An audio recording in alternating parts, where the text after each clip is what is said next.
বাংলাদেশের ইতিহাসে আমরা একটা ভয়ঙ্কর এবং হাস্যকর রায় দেখেছি। এই যে যুদ্ধাপরাধী এটিএম আজহারকে ছেড়ে দেয়া হয়েছে, কি মনে হয়? মানে আজহারকে যে ছেড়ে দেয়া হইলো, রাষ্ট্রপক্ষের আইনজীবী হচ্ছে জামাতের, আবার আসামি পক্ষের আইনজীবী জামাতের, তো মোটামুটি হচ্ছে গিয়ে তাদের নিয়েই যে রাষ্ট্রপক্ষ যে আসামি পক্ষ সবাই হচ্ছে জামাতের। এই রায়টাকে কিভাবে দেখেন? আসামিও জামাতের, আসামি পক্ষের আইনজীবীও জামাতের, রাষ্ট্রপক্ষের আইনজীবীও জামাতের। এবং সবচেয়ে মজার বিষয় হচ্ছে এই মানে নিজেদের মধ্যেই এটা হয়েছে, মানে নিজেদের মধ্যে একটা ঝামেলা হয়েছিল এবং নিজেরা সেই ঝামেলা মিটায় ফেলছে। বিষয়টা এরকম। তার চেয়েও আরো হাস্যকর হচ্ছে কি, এই যে আজহারুলকে যে মুক্তি দিল, যুদ্ধাপরাধী ফাঁসির দণ্ডপ্রাপ্ত আসামি আজহারুলকে মুক্তি দেওয়া হলো। মুক্তি দেওয়ার পর প্রথম সবার আগে ফেসবুকে পোস্ট করলো কে? ঘাওরা নজরুল। তো ঘাওরা নজরুল আবার কে? ঘাওরা নজরুল ছিল আবার এই 1992 সালে যে গণ আদালত হয়েছিল, সেই গণ আদালতে সে একজন ছিল এই যুদ্ধাপরাধী যারা ছিল, সে যুদ্ধাপরাধীদের ফাঁসি চাওয়ার পক্ষের একজন মানুষ, অর্থাৎ এই যুদ্ধাপরাধীদের বিচার চাওয়ার পক্ষের একজন মানুষ। এখন ঘাওরা নজরুলের তো রক্তের সমস্যা, শরীরের সমস্যা, জিনের সমস্যা, ডিএনএর মধ্যে সমস্যা, যার কারণে সে সকালে এক কথা বলে, দুপুরে এক কথা বলে, সন্ধ্যায় এক কথা বলে, রাত্রের 10টায় এক কথা বলে, রাত 12টায় আরেকটা কথা বলে, অর্থাৎ তার ডিএনএর মধ্যেই সমস্যা আছে। ঘাওরা নজরুল যেভাবে বিয়ে করে একটার পর একটা, তার কথাও এরকম, যেভাবে কথা মানে বিয়ে যেভাবে পাল্টায়, বউ যেভাবে পাল্টায়, কথাগুলো এইভাবে পাল্টায়। তো ঘাওরা নজরুল কি করলো? সবার আগে ফেসবুকে পোস্ট করলো। মজার বিষয় হচ্ছে, মানে সে তো হারছে, সে তো আইন মন্ত্রণালয় অর্থাৎ রাষ্ট্র, সে তো একজন চোর দেশটা, তাই না? আইন মন্ত্রণালয়ের একজন চোর দেশটা সে, অর্থাৎ সে রাষ্ট্রপক্ষের একজন মানুষ, তাই না? সে রাষ্ট্রপক্ষের একজন মানুষ। তো সে কি করে, তার মানে সে হারছে। এক্স্যাক্টলি, সে হারছে মানে রাষ্ট্রপক্ষ হারছে এবং আসামি পক্ষ জিতছে, এটার মানে এটা। সে ফেসবুকে পোস্ট করতেছে, পোস্ট করে সে উৎসব করতেছে, খুশি হয়েছে, উদযাপন করতেছে যে এটার মাধ্যমে জুলাই কি নেতৃত্বে যারা ছিল তাদের বিজয় হয়েছে। হ্যাঁ, জুলাই নেতৃত্বের বা জুলাই আন্দোলনের তাদের বিজয় হয়েছে। মানে সে হারছে, মানে এরকম ঘটনা কখনো হয়েছে যে সে হারছে, হারিয়ে সে খুশি। যে মামলায় আসামি হচ্ছে জামাতের, আসামি পক্ষের আইনজীবী জামাতের, রাষ্ট্রপক্ষের আইনজীবী জামাতের, সেখান থেকে তো মানে এটাই তো হবে। এবং সেটা হচ্ছে কি, তুমি কে আমি কে রাজাকার রাজাকার, এই যে স্লোগান দিয়ে যে তারা শুরু করছিল, আমরা তখনই বলছিলাম এরা হচ্ছে রাজাকারের বাচ্চারা, এরা কোনো মানুষের বাচ্চা না, এরা রাজাকারের বাচ্চা। এবং ওরা এই যুদ্ধাপরাধী আজহারুলকে বাঁচানোর জন্য, জামাতকে বাঁচানোর জন্য, জামাতের অস্তিত্ব রক্ষা করার জন্য যে তারা আন্দোলনটা করছিল, সেটাই কিন্তু প্রমাণিত হয়েছে। মানে ঘুরে ফিরে সেই 5 আগস্টের পর থেকে, তো মানে 5 আগস্ট না, প্রথম যেদিন বলা হয়েছিল যে তুমি কি আমি কে রাজাকার রাজাকার, ওই সময় তো নির্ধারণ করা হয়ে গিয়েছিল যে এরা কারা। এবং তারা কিন্তু 5 আগস্টে দেখলাম যে বঙ্গবন্ধুর ভাস্কর্যকে অসম্মান করে বা বঙ্গবন্ধুকে অসম্মান করা থেকে শুরু করেই তারা যে আজ পর্যন্ত এসে এই যুদ্ধাপরাধীদের বের করে নিয়ে আসছে জেল থেকে। মানে তাদের মূল টার্গেটটা ছিল যে বাংলাদেশে 71 মুক্তিযুদ্ধ মুছে দিবে এবং এই যুদ্ধাপরাধী সহ সবাইকে যাতে তারা মানে বের করে নিয়ে আসতে পারে, এইটাই। তো তারা কি এই যে আজহারুলকে বের করে আনলো তারা, হ্যাঁ, তো তারা কি এতে খুশি হইতে পারছে? তারা কি আনন্দ উদযাপন করতে পারতেছে? পারতেছে না। কেন পারতেছে না? কারণ অসততার, মানে নকল করে যদি কেউ পাশ করে, সেই পাশ করে কি সে গর্ববোধ করতে পারে? গর্ববোধ করতে পারে না। সে কি খুশি হইতে পারে? পারে না। কিন্তু যে পরিশ্রম করে, যোগ্যতা দিয়ে, মেধার মাধ্যমে সে যে পাশ করে, সে কিন্তু এটার আনন্দ করতে পারে, তার সেই সৎ ফিলিংসটা তার মধ্যে আসে। কিন্তু ওরা যে কাজটা করছে, ওরা তো জানে তারা যে একটা মানে গায়ের জোরে একটা কাজ করছে, ডাকাতি করছে, হ্যাঁ, তারা কিন্তু আনন্দ করতে পারতেছে না। তারা এই যে আজহারুলকে আনার পর মানে তারা কি করছে, এটা নিয়ে যে লাফালাফি করতেছে কারা? ওই জামাতিরা, স্বাধীনতা বিরোধী অমানুষগুলা। কিন্তু কোনো মানুষ কিন্তু লাফালাফি করতেছে না, মানুষ কিন্তু ধিক্কার জানাইতেছে, ছি দিতেছে, থুতু দিতেছে, তাদের মুখে থুতু দিতেছে, জুতা মারতেছে, হ্যাঁ, আসিফ নজরুল টজরুল থেকে জুতা মারতেছে। অর্থাৎ এমন একটা কাজ করছে যে এখানে কোনো মানুষকে তারা উদযাপন করতে দেখে নাই, কিছু নেই। কারণ চুরি করে, ডাকাতি করে একটা কাজ করছে।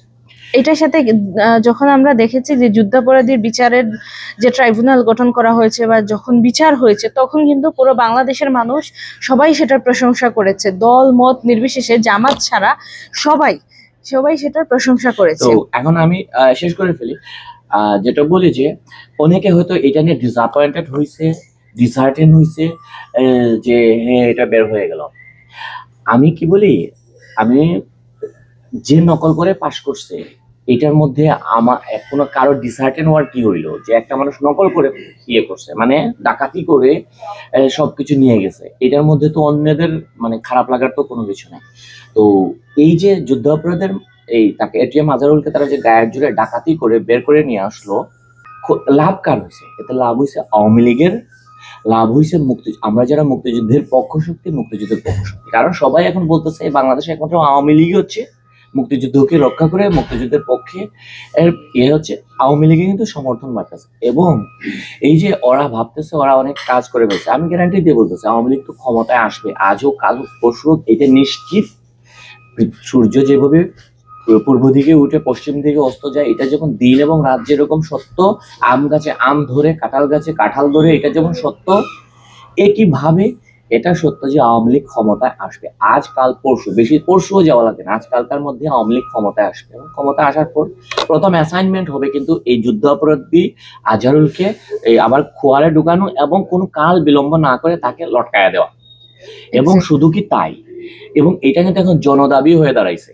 আওয়ামী লীগের পক্ষে এটা জনদাবি হয়ে দাঁড়াইছে, মুক্তিযুদ্ধের পক্ষ শুধু জনদাবি হয়ে দাঁড়াইছে যে এটা। এবং সবচেয়ে বড় কথা হচ্ছে একটা গণজাগরণ, অচিরে একটা গণজাগরণ সৃষ্টি হবে, যে গণজাগরণ মঞ্চের মাধ্যমে এই যুদ্ধাপরাধীদেরকে লটকানো হয়েছিল, যে গণজাগরণের তীব্র দুর্বার আন্দোলনের মাধ্যমে আরেকটা গণজাগরণ সৃষ্টি হইবে।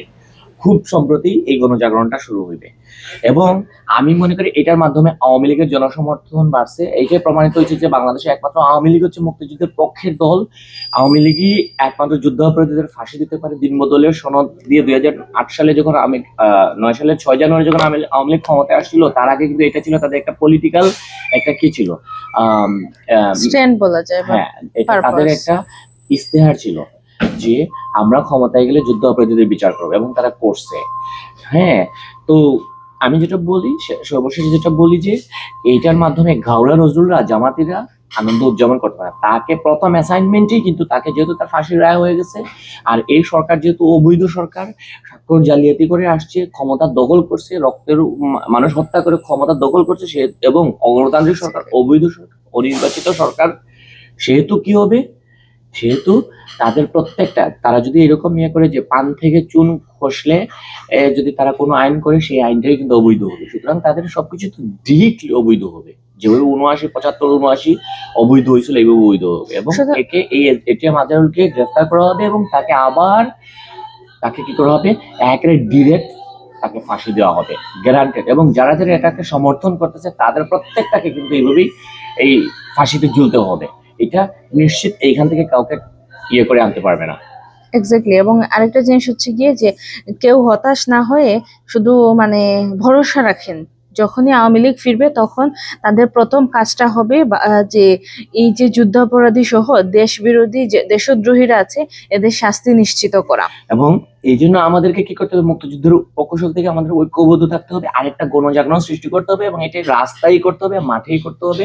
এবং এটার মাধ্যমে আমরা এদেরকে, এই যুদ্ধাপরাধী রাজাকারের বাচ্চাদেরকে আমরা এই বাংলাদেশের মাটিতে এটা নিশ্চিত করবো যে তাদের স্থান আর বাংলাদেশের মাটিতে হবে না। না।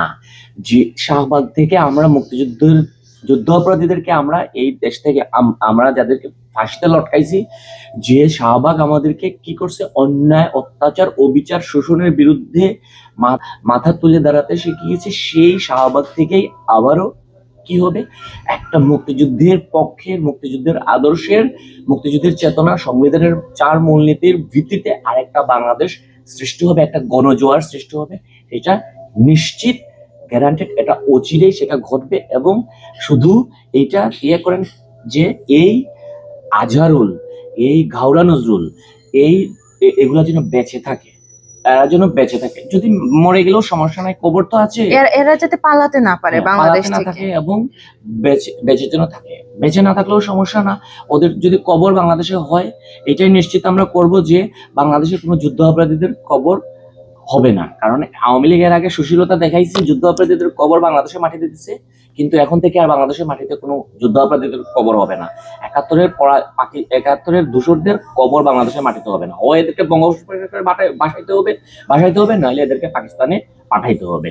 ওরা ওরা এটা দেখাই দিছে না, মুক্তিযোদ্ধা আর মাইনুদ্দিনের কবরে আগুন দিয়ে দেখাই দিছে না, তারা বিভিন্ন মুক্তিযোদ্ধার কবরে, বিভিন্ন ব্যক্তিবর্গের কবরে আগুন দিয়ে দেখাইছে না।